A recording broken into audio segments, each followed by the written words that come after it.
Tuesday, 3 LSU football players were named to preseason watch lists. Offensive lineman Emory Jones and Will Campbell were named to the Outland Trophy watch list, which goes to the nation's top interior linemen. And linebacker Harold Perkins was selected to the Nagurski Trophy watch list for the nation's best defensive player.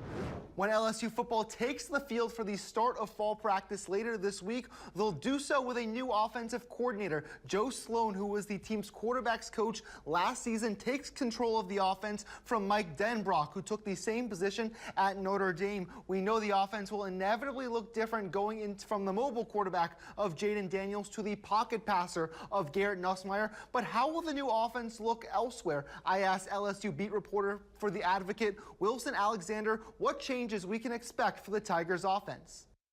I think that the biggest change isn't going to necessarily be because the play callers are different, but because some of that personnel is different. With Jaden Daniels leaving, you don't have the kind of legs that he brings at quarterback, and that's going to require LSU to do a lot of different things in the run game.